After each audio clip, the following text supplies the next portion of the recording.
السلام علیکم ورحمۃ اللہ تعالی وبرکاتہ۔ آج کل مردوں میں عورتوں کا اور عورتوں میں مردوں کا چال چلن، انداز، ان کا لباس اختیار کرنے کا، مشابہت اختیار کرنے کا چلن پیدا ہو گیا ہے، مرض پیدا ہو گیا ہے۔ مرد یہ چاہتے ہیں کہ وہ عورتوں کی طرح بن جائیں، عورتیں چاہتی ہیں کہ وہ مردوں کی طرح بن جائیں۔ مرد اس بات کو تسلیم کرنے کے لیے راضی ہی نہیں ہے کہ اللہ تعالیٰ نے اسے مرد بنایا ہے، اور عورت بھی اس بات کو ماننے کے لیے رضامند نہیں ہے کہ پروردگار عالم نے اسے ایک عورت بنایا ہے۔ یہ دونوں کچھ اور ہی بننا چاہتے ہیں۔ بہرحال حدیث پاک میں نبی پاک صلی اللہ تعالیٰ علیہ وسلم نے ایسے لوگوں پر بہت زیادہ لعنت فرمائی ہے جو مرد ہو کر عورت کی مشابہت اختیار کرنا چاہتے ہیں، اور جو عورت ہو کر مرد کی مشابہت اختیار کرنا چاہتی ہے۔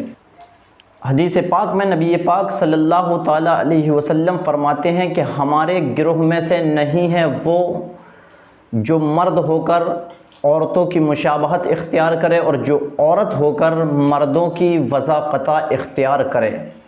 حدیث پاک کا مفہوم ہے یہ، نبی پاک علیہ السلام نے اس طرح فرمایا۔ حضرت عائشہ صدیقہ رضی اللہ تعالی عنہا کی بارگاہ میں عرض کیا گیا کہ فلاں عورت جوتا پہنتی ہے، مردوں کی طرح جوتا پہنتی ہے، تو حضرت عائشہ صدیقہ رضی اللہ تعالی عنہا فرماتی ہیں کہ نبی پاک صلی اللہ تعالی علیہ وسلم نے ایسی عورتوں پر یعنی مردانہ عورتوں پر لعنت فرمائی ہے۔ ہمارے اور آپ کے لیے یہ بہت ہی غیرت کی بات ہے، بہت ہی شرم کی بات ہے کہ ہمارے پیارے آقا صلی اللہ علیہ وسلم ہم پر لعنت فرمائیں۔ وہ نبی آقا کریم صلی اللہ علیہ وسلم جو اپنی امت کے لیے راتوں کو اٹھ اٹھ کر روتے تھے، اپنی امت کے لیے آنسو بہایا کرتے تھے، وہ نبی پاک صلی اللہ علیہ وسلم کیوں کر ہم پر لعنت فرمائیں گے؟ تو سوچنے کی بات ہے، ضرور ہم کوئی ایسا برا فعل انجام دے رہے ہیں، ایسا کوئی بدکار کام کر رہے ہیں جس سے ہمارے آقا بہت زیادہ ناراض ہیں، بہت زیادہ غصے میں ہیں۔ جب آقا کریم صلی اللہ علیہ وسلم ناراض ہوں گے تبھی ہم پر لعنت فرمائیں گے، کیونکہ وہ تو ہمارے لیے بخشش کی دعائیں مانگا کرتے تھے، راتوں کو اٹھ اٹھ کر ہمارے لیے رویا کرتے تھے۔ اور نبی پاک علیہ السلام خود فرما رہے ہیں، حضرت عائشہ صدیقہ فرما رہی ہیں کہ ایسے لوگوں پر نبی پاک صلی اللہ علیہ وسلم لعنت فرماتے ہیں۔ تو آپ حضرات اس بات پر بھی غور کریں۔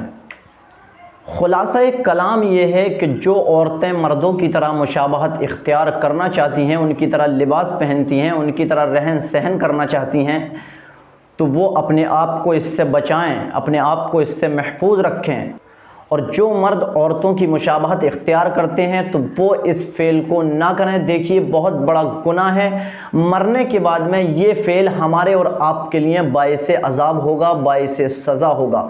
تو کیوں نہ ہم مرنے سے پہلے اس فعل سے بچ کر، اس فعل سے کنارہ کشی کر کے اپنے آپ کو محفوظ رکھیں، کیونکہ ویسے بھی ہمارے اعمال اتنے زیادہ نہیں ہیں، اتنی نیکیاں ہمارے پاس نہیں ہیں کہ مرنے کے بعد ہم عذاب کو برداشت کر پائیں۔ بہت زیادہ ہم گنہگار ہیں، بہت زیادہ خطا کار ہیں۔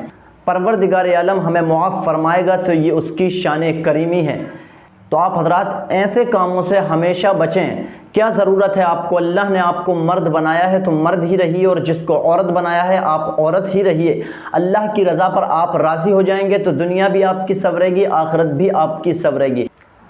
المختصر بات صرف یہ ہے کہ جس کو اللہ تعالیٰ نے جو بنایا ہے اس پر شکر کیجئے، بہت بہتر بنایا ہے۔ پروردگار عالم کی حکمتیں، اس میں کروڑوں حکمتیں پوشیدہ ہوتی ہیں، ہم اور آپ اندازہ بھی نہیں لگا سکتے۔ اب دیکھیے آج کل دیکھا جاتا ہے کہ بہت سارے مرد عورتوں کی طرح بال رکھتے ہیں، بہت ساری عورتیں مردوں کی طرح بال رکھ لیتی ہیں، مردوں کی طرح بال کٹواتی ہیں، اور کچھ مرد حضرات عورتوں کی طرح لمبے لمبے بال رکھتے ہیں، لٹیں لٹکا لیتے ہیں، چوٹیاں گونتے ہیں اور جوڑے بنا لیتے ہیں۔ بہت سارے مرد حضرات ایسے دیکھنے کو آئے ہیں۔ اور ایک چیز آپ اور یاد رکھیں کہ تصوف اور فقیری بال بڑھانے کا نام نہیں، بلکہ نبی پاک صلی اللہ تعالی علیہ وسلم کی پیروی کرنا اور خواہشات نفسانی کو مارنے کا نام تصوف ہے۔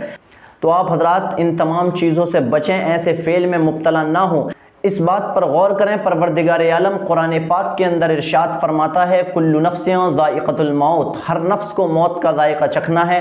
ہم اور آپ اس بات کو تسلیم کرتے ہیں، مانتے ہیں، اقرار کرتے ہیں کہ ایک نہ ایک دن ہمیں مرنا ہے۔ جب ہمیں مرنا ہے تو پھر ایسی زندگی ہم کیوں گزار رہے ہیں کہ مرنے کے بعد میں ہمیں سزا لینی پڑے، ہمیں عذاب ہو؟ ہم ایسی زندگی گزاریں کہ مرنے کے بعد ہمیں سکون میسر ہو، چین ملے، راحت ملے۔